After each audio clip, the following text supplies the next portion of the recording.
Good day to all. Welcome to Erode to Europe channel. இந்த city பார்த்தா நொய்ரம்பர்க். இந்த நொய்ரம்பர்க் city வந்து பவாரியா ஸ்டேட்டில் இருக்குது. இந்த சிட்டியில் கிறிஸ்மஸ் மார்க்கெட் ரொம்ப ஃபேமஸ். அதுக்கப்புறம் ஜூ இருக்குது, ஜூ ரொம்ப ஃபேமஸ். அதுக்கப்புறம் லார்ஜஸ்ட் மியூசியம் இருக்குது, சர்ச் இருக்குது, ஜாஸ் மியூசிக் ஃபெஸ்டிவல்ஸ் எல்லாம் நடக்கும். நல்ல பெரிய யூனிவர்சிட்டிஸ் எல்லாம் இருக்குது.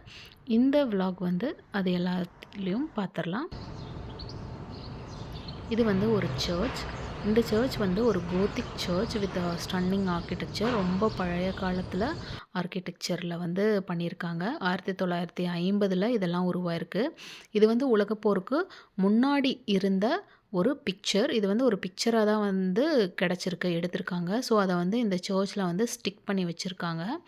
இந்த சர்ச் பார்த்தா ரொம்ப சிதைவடைஞ்சிருக்கு. முதல் உலகப் போர்லேயும் சரி, 2வது உலகப் போர்லேயும் சரி ரொம்ப சிதைவடைஞ்சிருக்கு. அதோட கலெக்ஷன்ஸ் எல்லாம் இருக்குது, பார்த்திங்கன்னா தெரியும். சிலைகள், அப்போது அந்த இடிஞ்சு விழுந்த மண், இதெல்லாமே வந்து ஞாபகார்த்தமாக எடுத்து வச்சுருக்காங்க.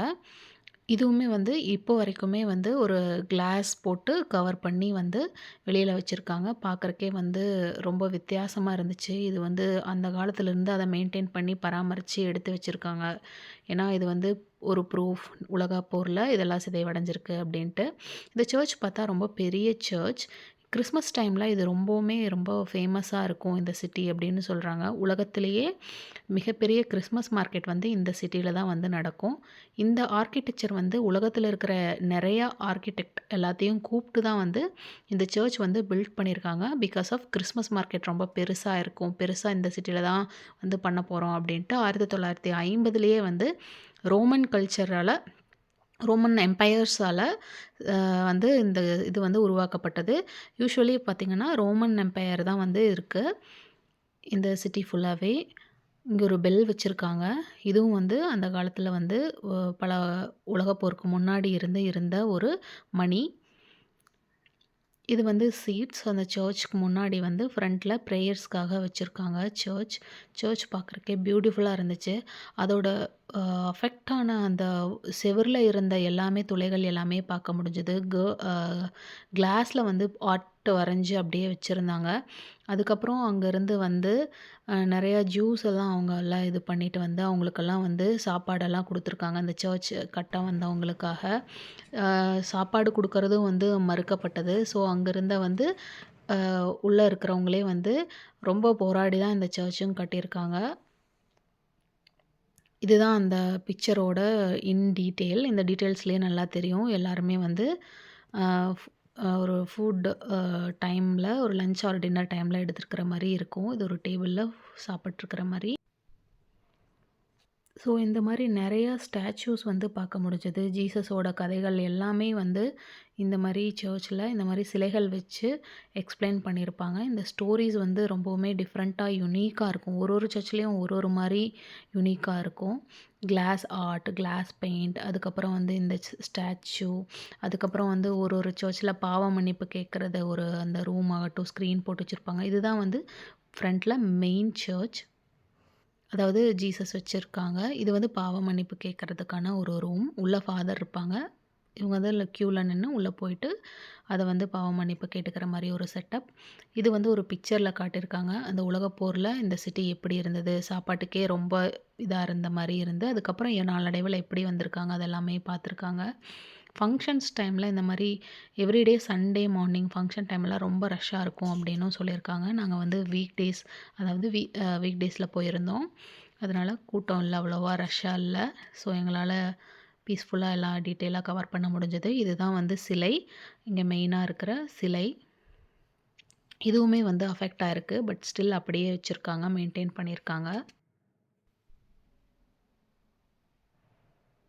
ஒவ்வொரு பெயிண்டிங்குமே ரொம்ப வித்தியாசமாக இருந்துச்சு. இதெல்லாம் கிளாஸ் ஒர்க், டிஃப்ரெண்ட் அண்ட் யூனிக்காக இருந்துச்சு.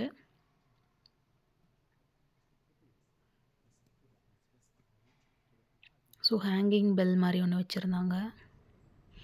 இது வந்து வெளியில் முடிச்சாச்சு. சர்ச் முடிச்சுட்டு வெளியில் வந்து பார்த்தா கிறிஸ்மஸ் மார்க்கெட். ஆக்சுவலி இது வந்து ரெகுலராகவே ஒரு மார்க்கெட் தான். Fruit market, vegetable market, meet market எல்லாமே இங்கே, சீஸ் மார்க்கெட் எல்லாமே கிடைக்கும். வைன், பியர் அந்த மாதிரி எல்லாமே. இது வந்து கிறிஸ்மஸ் டைமில் இன்னும் வந்து ரொம்ப கோலாகலமாக இருக்கும் அப்படின்னு சொல்கிறாங்க. இதுவும் வந்து ஒரு church. But it's time close 12 அந்த மாதிரி இருக்குங்காட்டி 11, 12 இந்த மாதிரி இருக்குங்காட்டி க்ளோஸ் பண்ணியிருந்தாங்க. சர்ச் உள்ளே போக முடியல. It's not allowed. ஸோ வெளியில் மட்டும் நின்று பார்த்துட்டு வந்தோம். கிறிஸ்மஸ் டைமில் இன்னொரு விலாக் வந்து நான் வந்து பிளான் பண்ணி கவர் பண்ணிடுறேன் உங்களுக்காக. இது வந்து பார்த்தா ஃப்ரண்ட்டில் ஒரு கோல்டன் ஃப்ரேம் வச்சு ஒரு டவர் மாதிரி வந்து வச்சுருந்தாங்க. இதுலேயும் வந்து ரொம்ப இன் டீட்டெயில்டாக வந்து கொடுத்துருந்தாங்க. இதை யாரும் டச் பண்ண முடியாத அளவுக்கு நல்லா செக்யூர் பண்ணி வச்சுருந்தாங்க. இட்ஸ் பியூட்டிஃபுல்லாக இருந்துச்சு. கோல்டன் ஃப்ரேம் வித் கவர் பண்ணுறதுக்கு நல்லா இருந்துச்சு.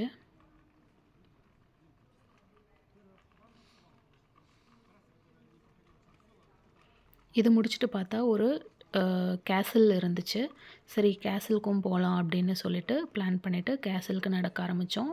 இந்த சிட்டி வந்து சிம்பிள் அண்ட் குவைட் இருந்துச்சு. குவைட்டாக இருந்துச்சு. It's superb city.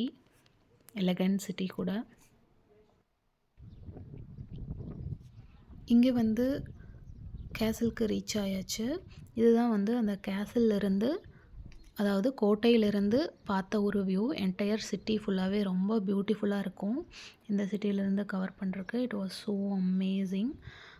இதுதான் கேசலுக்கு கீழே இறங்கி போகிற வழி. இது கூட ரொம்ப வித்தியாசமாக இருந்துச்சு. அந்த பழங்காலத்தன்மையாக அதை அப்படியே மெயின்டைன் பண்ணியிருந்தாங்க. ஒரு ஆன்டிக், ஒரு ட்ரெடிஷ்னல், அது எல்லாமே அப்படியே இருந்துச்சு மாறாமல். வீடுகள் எல்லாமே வந்து அரௌண்ட் 400 இயர்ஸ்க்கு முன்னாடி இருந்த ஒரு வீடுகள் தான். German flag. இதுதான் வந்து அந்த கேசல். மலைக்கோட்டை அப்படின்னு சொல்லுவாங்க. மலை மேலே இருக்கிறது. ஓரளவுக்கு சின்ன மலையாக இருந்துச்சு. பட் பில்டிங்ஸ் எல்லாம் ரொம்ப பெருசாக இருந்துச்சு. அதோட செங்கல்ஸ் எல்லாமே அப்படியே வந்து நமக்கு பிரிஸ்க் வந்து வியூவாக தெரிஞ்சிச்சு. பெரிய பெரிய செங்கல் வச்சு கட்டியிருந்தாங்க. மோஸ்ட் ஆஃப் த பிளேசஸில் வந்து ரொம்ப பாதிக்கப்பட்ட பிளேசஸில் இந்த மாதிரி ஜெர்மன் கொடியை பார்க்க முடியும்.